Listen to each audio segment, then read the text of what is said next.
اور پھر اگلا حکم یہ ہے کہ والارحام، یعنی رشتوں کو کاٹنے سے بچو. ان رشتے ناتوں کے معاملے میں بھی اللہ سے ڈرو. اللہ تعالیٰ یہ کہنا چاہتے ہیں کہ صلہ رحمی کرو، کیونکہ قطع رحمی بہت بڑا گناہ ہے. اس بارے میں ہم پہلے بھی پڑھ چکے ہیں سورۃ البقرہ میں، دوبارہ سے یاد دہانی آ رہی ہے. اس بارے میں بہت ساری روایت ملتی ہیں. رسول اللہ صلی اللہ علیہ وسلم نے فرمایا رشتے ناطے توڑنے والا جنت میں نہیں جائے گا. اسے بخاری نے روایت کیا ہے. ہم سب کو چاہیے کہ اپنے جتنے بھی رشتے ہیں اس اعتبار سے اپنے آپ کو چیک کر لیں کہ کیا ہم ان سے نبھا رہے ہیں یا ان سے کٹے ہوئے ہیں، کیونکہ جس نے بھی رشتہ کاٹا جنت میں نہیں جائے گا. ایک اور روایت میں آتا ہے رسول اللہ صلی اللہ علیہ وسلم نے فرمایا بے شک اللہ تعالیٰ نے تمام مخلوق کو پیدا فرمایا. جب اللہ تعالیٰ تخلیق سے فارغ ہو گئے تو رشتے نے کہا، یعنی جو رحم اللہ تعالیٰ نے پیدا کیا تھا اس نے کہا اے اللہ قطع رحمی سے تیری پناہ طلب کرنے کا یہی موقع ہے. اللہ تعالیٰ نے فرمایا ہاں، کیا تو اس بات پر راضی نہیں کہ میں اسے ملاؤں جو تجھے ملائے اور اسے توڑ دوں جو تجھے توڑے. یہ بات اللہ تعالیٰ نے رحم سے کہی کہ میں اسے ملاؤں گا جو تجھے ملائے گا اور جو تجھے کاٹے گا میں اسے کاٹ دوں گا. رشتے نے کہا کہ ہاں میرے رب میں راضی ہوں. اللہ تعالیٰ نے فرمایا تو بس یہ تیرے لیے ہے. رسول اللہ صلی اللہ علیہ وسلم نے فرمایا اگر تم چاہو تو یہ آیت پڑھ لو فَهَلْ أَسَيْتُمْ إِن تَوَلَّيْتُمْ أَن تُفْسِدُوا فِي الْأَرْضِ وَتُقَطِّعُوا أَرْحَامَكُمْ. سورہ محمد کی آیت نمبر 22 ہے، جس کا ترجمہ یہ ہے پھر یقیناً تم قریب ہو کہ اگر تم حاکم بن جاؤ کہ زمین میں فساد کرو اور اپنے رشتوں کو بالکل ہی قطع کر دو. اسے بخاری نے روایت کیا ہے. یعنی قریب ہے کہ تمہارے پاس پاورز آ جائیں، تم طاقتور ہو جاؤ اور تم کیا کرو، تم فساد کرنے لگو اور تم اپنے رشتوں کو کاٹنے لگو. کیونکہ عمومی طور پر رشتے وہی لوگ کاٹ رہے ہوتے ہیں کہ جن کے پاس پاورز ہوتے ہیں، وہ اپنے ان پاورز کا غلط استعمال کرتے ہیں. ایک اور روایت میں آتا ہے رسول اللہ صلی اللہ علیہ وسلم نے فرمایا بدلے کے طور پر رشتہ ملانے والا نہیں، بلکہ رشتہ ملانے والا وہ ہے کہ جب اس سے رشتہ توڑ دیا جائے تو وہ اسے ملائے. اسے بخاری نے روایت کیا ہے. تو صلہ رحمی یہ ہے کہ جو آپ سے کٹ رہا ہے آپ اس سے جڑیں، یہ صلہ رحمی ہے. پھر اس کے علاوہ ایک اور حدیث آتی ہے، آپ صلی اللہ علیہ وسلم نے فرمایا کوئی گناہ بغاوت اور قطع رحمی سے زیادہ اس بات کا اہل نہیں کہ اللہ اسے دنیا میں بھی فوراً سزا دے اور ساتھ ہی آخرت میں بھی اس کے لیے عذاب بطور ذخیرہ کر دے. اسے ترمذی نے روایت کیا ہے. یعنی آپ ان دو گناہوں کی سینسٹیوٹی کو اگر سمجھیں، حساسیت کو سمجھیں، بغاوت اور قطع رحمی ایسے دو گناہ ہیں کہ جس کی پنشمنٹ سزا فوراً دنیا میں آتی ہے، فوری طور پر دنیا میں آتی ہے، اور اس کے ساتھ ساتھ اس کے آخرت کے لیے بھی اس کی سزا کو ذخیرہ کر دیا جاتا ہے. اسلامی حکومت سے بغاوت ہو یعنی مرتد ہو جانا، تو بغاوت جو ہے بیسیکلی سرکشی کے میننگز میں ہے. جو بھی سرکش ہو رہا ہے، اپنی حدیں پار کر رہا ہے، باغی ہو رہا ہے، تو وہ گناہ بھی بہت بڑا ہے. ایک اور روایت میں آتا ہے رسول اللہ صلی اللہ علیہ وسلم نے فرمایا رحم یعنی رشتہ اللہ تعالیٰ کے ناموں میں سے یعنی رحمان سے نکلا ہے. رحم رحمان سے نکلا ہے. اللہ تعالیٰ نے رشتے سے فرمایا جو تجھے ملائے گا میں اسے ملاؤں گا اور جو تجھے قطع کرے گا میں اسے قطع کروں گا. اسے بخاری نے روایت کیا ہے. یعنی رشتوں کو ملانا کتنا ضروری ہے تاکہ ہم ملے رہیں. آج بہت ساری فیملیز میں یہ دیکھا جاتا ہے کہ وہ اپنے بچوں کو تو ملا ہوا دیکھنا چاہتے ہیں لیکن وہ اپنے سسرال والوں سے، اپنے دیگر رشتہ داروں سے مل کر نہیں رہتے. تو آپ مجھے بتائیے جو زندگی میں ہم خود کر رہے ہوتے ہیں اپنے رشتہ ناتوں کے ساتھ، ہم پھر اس برے عمل کی سزا اپنی اولاد میں بھی دیکھتے ہیں. پھر اولاد بھی مل کر نہیں رہتی. جو اپنے رشتہ ناتوں کو ملا کر رکھتے ہیں اللہ ان کی نسلوں میں صلہ رحمی کو قائم رکھتا ہے. مثلا اگر کوئی فیملی ایسی ہے کہ جو اپنے ان لاز والوں کے ساتھ یعنی سسرال والوں کے ساتھ یا دیگر رشتہ داروں کے ساتھ مل کر نہیں رہتی، تو وہ یہ امید نہ رکھے کہ اولاد بھی مل کر رہے گی، کیونکہ جو ماں باپ کرتے ہیں نا، اولاد نے مکافات عمل کے طور پر وہی کرنا ہے پھر، الا ماشاء اللہ کہ اگر کوئی اولاد پھر نیک ہو جائے، ماں باپ کے برعکس عمل کرے، ورنہ مکافات عمل یہی ہوتا ہے. جیسے کہ میں نے ابھی آپ کو ایک حدیث سنائی کہ جو قطع رحمی کرتا ہے اس کی سزا دنیا میں ہی وہ دیکھتا ہے، پھر اولاد بھی کٹ جاتی ہے. ایک اور روایت میں آتا ہے رسول اللہ صلی اللہ علیہ وسلم نے فرمایا جو شخص یہ چاہے اس کے رزق میں فراخی ہو. کون ایسا جو نہیں چاہتا؟ ہر کوئی چاہتا ہے کہ رزق میں فراخی ہو. جو شخص یہ چاہے کہ اس کے رزق میں فراخی ہو اور اس کی موت میں تاخیر ہو، یعنی اس کو اللہ لمبی عمر دے، اس سے چاہیے کہ صلہ رحمی کرے. اس سے بخاری نے روایت کیا ہے. یہ دونوں چیزیں ہر انسان کی چاہت ہے کہ اللہ اس کے رزق کو فراخ کرے اور اللہ اس کو دراز عمر دے، یعنی نیکیوں بھری لمبی عمر دے، تو اس کو صلہ رحمی کرنی ہوگی. صلہ رحمی جو ہے نا وہ بغیر کمپرومائز کے نہیں ہوتی ایکچولی، اس میں بہت سارے کمپرومائزز ہیں، یعنی سمجھوتے بہت ہیں. تو اس سمجھوتوں میں صبر بھی ہوتا ہے، ان سمجھوتوں میں اخلاق بھی ہوتے ہیں، اس وجہ سے ریزلٹس بہت اچھے ہیں. اینی ہاؤ اس کا ریزلٹ بہت اچھا ہے.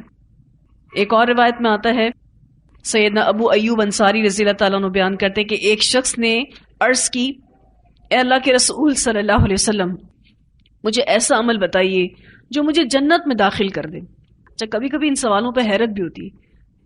صحابی آ کے کہتے ہیں ایسا عمل بتا دیں بس میں جنت میں چلا جاؤں.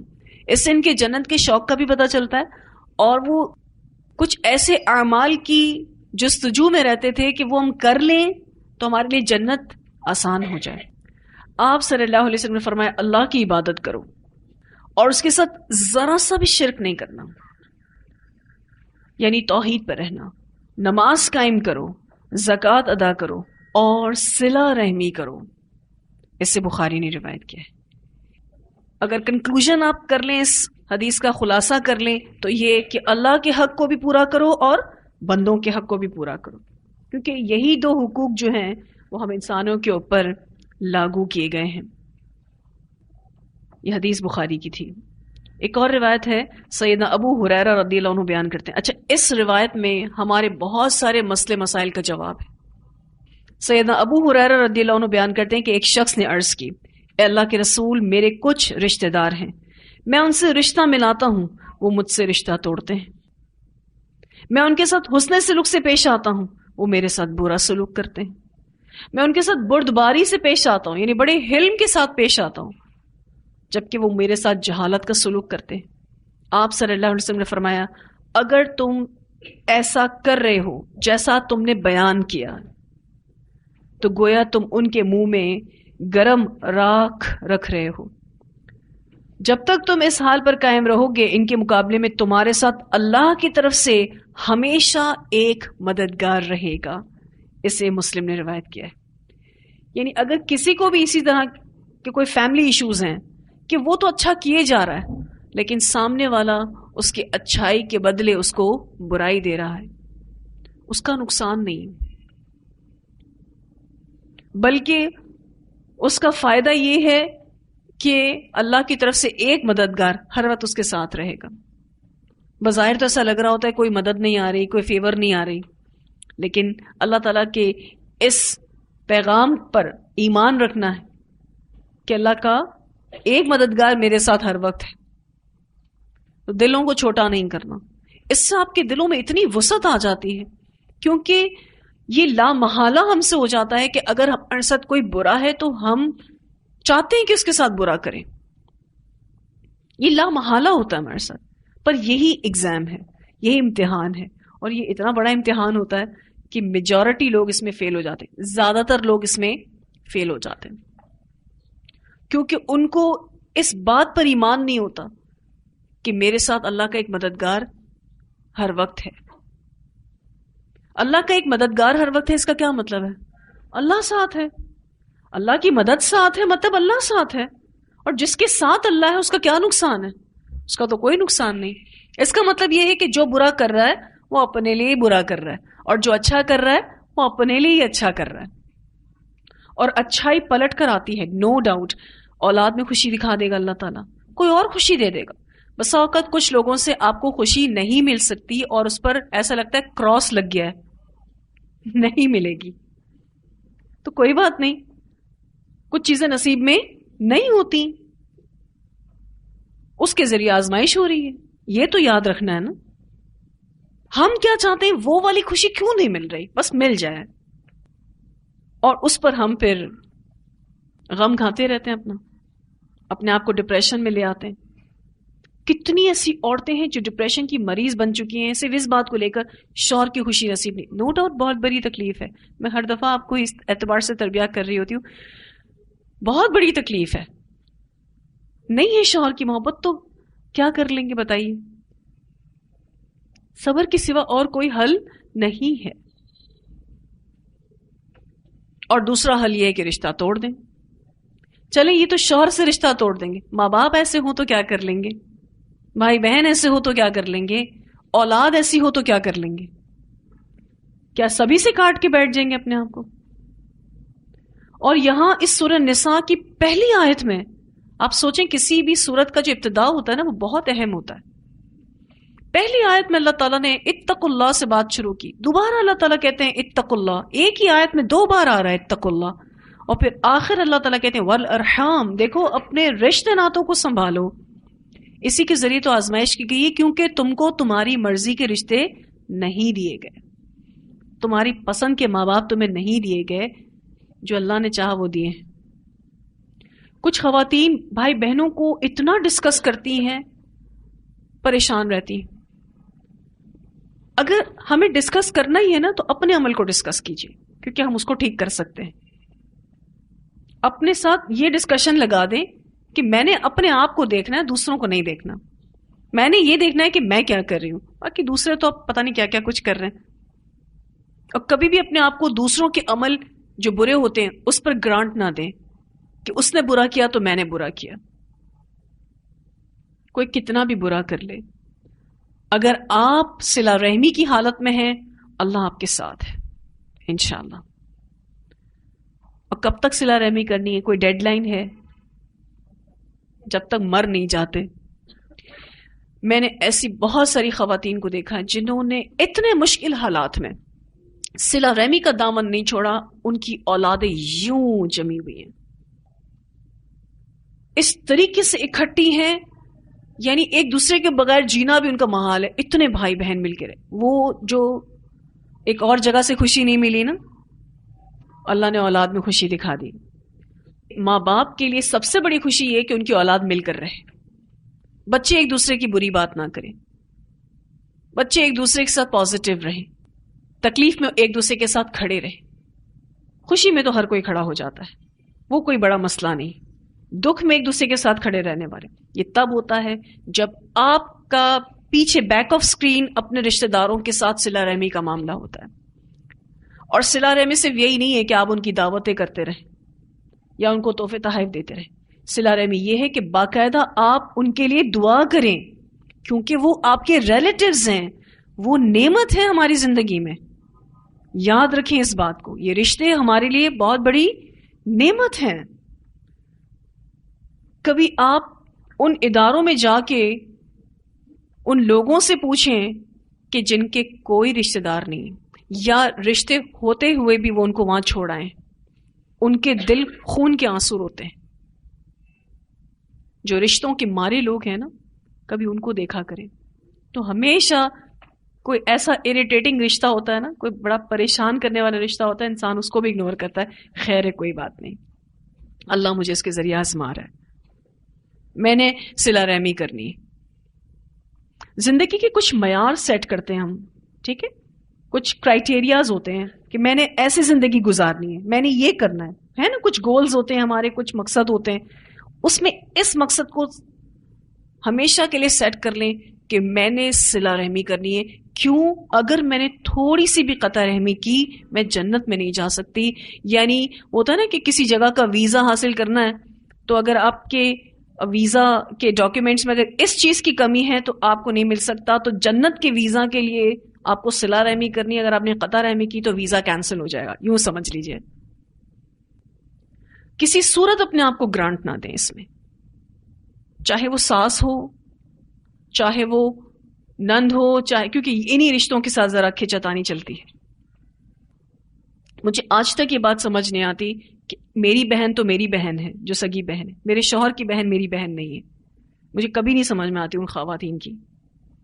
میری بہن جتنی بھی بری ہے وہ میری ہے، اور میرے شوہر کی بہن اگر بری ہے تو وہ میری نہیں ہے. مجھے نہیں سمجھ میں آتا کبھی بھی یہ بات، کیوں ایسا ہے؟ ہم نے یہ ڈبل سٹینڈرڈ کیوں رکھیں؟ دو معیار ہم نے اپنی زندگی کے کیوں رکھیں؟ آگے چل کے جو ہم نے کرنا ہے نا وہ ہمارے بچوں نے کرنا ہے. جو ایک بیوی کر رہی ہے نا، اس عورت کی جو بیٹی ہے نا، اس نے بھی ویسی ہی بیوی بننا ہے. جیسی ماں ہم ہیں نا، ہماری بیٹیاں ہیں تو انہوں نے ویسی ہی ماں بننا ہے، اللہ ماشاء اللہ کہ اگر وہ ہم سے اچھی بن گئی، اگر ہم اچھے ہیں تو. ورنہ بری ماں کے برے بچے ہوتے ہیں اور بری سے بھی برے ہوتے ہیں. کیوں؟ کیونکہ ہم جن کو بھی نگرانی میں لیے ہوئے ہیں، جو ہمارے زیر دست ہیں، وہ سب کچھ ہمارے ڈکٹیشن سے زیادہ ہمارے عمل سے سیکھتے ہیں. جو ہم بولتے ہیں نا اس سے کم سیکھتے ہیں، اور جو ہم کرتے ہیں اس سے زیادہ سیکھتے ہیں. آج اگر میں اپنے بچوں کو کہوں کہ دیکھو بڑے بھائی کی بات نہیں کرنا، لیکن میں کر رہی ہوں اپنے بڑے بھائی کی بات بالفرض.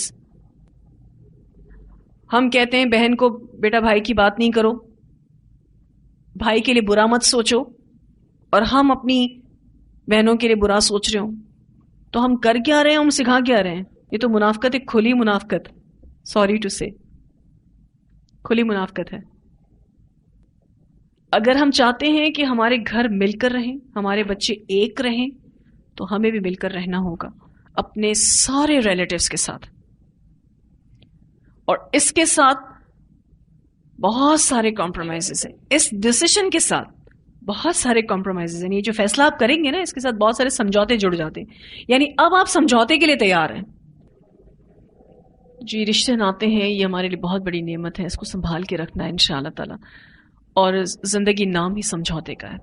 اگر ہمیں یہ بات سمجھ میں آ جاتی ہے نا، تو ہم باقی ان سب چیزوں کے لیے بڑے اچھے سے تیار ہو جاتے ہیں. اور صرف ذہن سازی کی بات ہے، جب ذہن تیار ہو جاتے ہیں بہت سارے مشکل امر جو ہیں وہ آسان ہو جاتے ہیں. ذہن تیار نہیں ہوتے تو بہت چھوٹا سا کمپرومائز بھی ہم کرنے کے لیے تیار نہیں ہوتے. اور آخر حصہ جو ہے اللہ تعالیٰ فرماتے ہیں ان اللہ، بے شک اللہ تعالیٰ، کانا ہے علیکم، تم پر، رقیبہ، نگران. یہ علیکم کا جو اعلیٰ ہے نا، یہ تاکید کے لیے آیا ہے. حالانکہ رقیب علیکم ہو سکتا تھا، لیکن یہ جو علیکم رقیبہ آیا ہے، یہ اعلیٰ کو پہلے لانا کلام میں تاکید پیدا کرنے کے لیے ہے. اللہ سبحانہ تعالیٰ یہ بتا رہے ہیں کہ بے شک اللہ تعالیٰ تم پر نگران ہے. رقیب کہتے ہیں پورے اہتمام کے ساتھ نگرانی کرنے والا، یعنی اللہ تعالیٰ پورے اہتمام سے ہماری نگرانی کر رہے ہیں. رقیب کہتے ہیں جس کی نظر گردن پر ہو، جس کے ہاتھ میں ہماری گردن ہو. یعنی ہم منہ سے، دل سے جو بھی ظاہر کرتے ہیں اللہ اس کو جانتا ہے. اور یہ اس لیے بھی آیا ہے کہ اگر آپ میں سے کسی کو ایسا لگتا ہے کہ میں تو صلہ رحمی کرتی ہوں، لیکن میرے اس اچھے سلوک کو میرے گھر والے نہیں سمجھتے، میرے اس اچھے سلوک کو میرا فلاں رشتہ دار نہیں سمجھتا، کوئی بات نہیں. اللہ تعالیٰ کہہ رہے ہیں ان اللہ کان علیکم رقیبا، اللہ تعالیٰ تو سب پر اچھے سے نگران ہے. کوئی نہیں دیکھ رہا، نہ دیکھے. کوئی اس کو فیل نہیں کرتا، نہ کرے، اللہ تو دیکھ رہا ہے. اور پھر بعض دفعہ ایسا بھی ہوتا ہے کہ ہم سامنے تو اچھے ہوتے ہیں لیکن ہم پیچھے سے اچھے نہیں ہوتے. پھر اس پر بھی آیت کا حصہ رکھ لیں ان اللہ کان علیکم رقیبا. اللہ تعالیٰ ہمارے منہ سے نکلی ہوئی باتوں کو اور ہمارے دلوں کے حال کو اچھے سے جانتا ہے. کیونکہ عمومی طور پر لوگ سامنے بہت اچھے بنتے ہیں لیکن ان کے دل اچھے نہیں ہوتے. اسی وجہ سے ریلیشنز میں وہ مضبوطی نہیں آتی. ہم اچھے ہوں تو دل سے اچھے ہوں، محبت کریں تو دل سے محبت کرنے والے ہوں، خالص ہوں اپنی محبتوں میں. پھر ان محبتوں میں جو برکت ہوتی ہے اور جو مٹھاس ہوتی ہے وہ پھر جھوٹی محبتوں سے. اور اچھا یہ جھوٹی محبتیں اور یہ جتنے بھی جھوٹے اخلاق ہوتے ہیں ان میں کوئی رونق نہیں، اس کا کوئی فائدہ بھی نہیں ہے، وہ ریلائبل بھی نہیں ہے، وہ دیر پا ہوتے ہی نہیں. ایسے شخص نے کبھی نہ کبھی اپنی اصلیت دکھانی ہے. تو سورہ نساء کی پہلی آیت بہت اہم آیت، یا ایھا الناس اتقوا ربکم الذی خلقکم من نفس واحدہ، اے لوگوں اللہ سے ڈرو، اس رب سے ڈرو جس نے تمہیں ایک جان سے پیدا کیا. وخلق منہا زوجہا، اور اس کی زوج کو اسی سے ہی پیدا کیا تاکہ محبت اور انسیت ہو.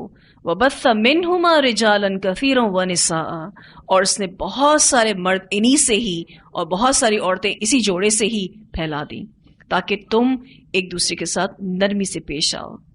ایک ہی جگہ کے رہنے والے لوگ ایک دوسرے کے سپورٹیو ہونے چاہیے. واتقوا اللہ، دوبارہ اللہ تعالیٰ کہہ رہے ہیں اللہ کا تقوی اختیار کرو. الذی تساءلون بہ والارحام، جس رب کا واسطہ دے کر، جن رشتہ داریوں کا واسطہ دے کر تم ایک دوسرے سے حق مانگتے ہو، ایک دوسرے سے سوال کرتے ہو. والارحام، اور دیکھو ان رشتے ناتوں کے معاملے میں بھی اللہ سے ڈرو. یہاں پر واتقوا اللہ کی دوبارہ سے تکرار تو نہیں کی گئی، لیکن اس میں یہ معنی چھپا ہوا ہے. والارحام صرف ایک لفظ ہے، لیکن اللہ تعالیٰ کیا کہنا چاہ رہے ہیں؟ اور رشتے داریوں کے معاملے میں اللہ سے ڈرو. کیوں؟ کیونکہ ان اللہ کان علیکم رقیبا، اللہ سبحانہ تعالیٰ ہمیں مکمل طور پر دیکھ رہے ہیں، وہ ہمارے نگران ہیں، ان کی نظر ہماری گردن پر ہے، ہم کہیں سے بھی بچ نہیں سکتے. اس ایک آیت کی تلاوت سن لیتے ہیں. اعوذ باللہ من الشیطان الرجیم، بسم اللہ الرحمن الرحیم. یا ایھا الناس اتقوا ربکم الذی خلقکم من نفس واحدہ وخلق منها زوجها وبث منهما رجالا كثيرا ونساء واتقوا الله الذي تساءلون به والأرحام ان اللہ کان علیکم رقیبا. یہ جو سورہ نساء کی پہلی آیت ہے یہ خطبۃ النکاح میں پڑھی جاتی ہے. آپ میں سے کتنے لوگوں کو یہ بات پتا ہے؟ زیادہ تر کو نہیں پتا. جب نکاح کا خطبہ پڑھایا جاتا ہے تو اس میں یہ والی آیت پڑھی جاتی ہے. یعنی اب جو نئی زندگی شروع کرنے والے شوہر اور بیوی ہیں ان کو اس نئی زندگی کے لیے اللہ کی طرف سے کیا میسج ہے؟ اللہ سے ڈرو تو تمہارا رشتہ اچھا رہے گا، اور صلہ رحمی کرو. تو کتنا اچھا میسج خطبۃ النکاح میں دیا جاتا ہے، لیکن ہمارے یہاں اس بات کی اویئرنیس ہی نہیں ہے، لوگوں کو پتہ ہی نہیں ہے کہ کیا کیا کچھ خطبہ نکاح میں پڑھا جاتا ہے. اسی لیے لوگ لا علم ہو کر اپنی زندگی گزارتے ہیں اور اپنی زندگیوں کو خراب کر بیٹھتے ہیں. چلیے وآخر دعوانا الحمد للہ رب العالمین. سبحانک اللہم وبحمدک نشہد ان لا الہ الا انت نستغفرک ونتوب الیک.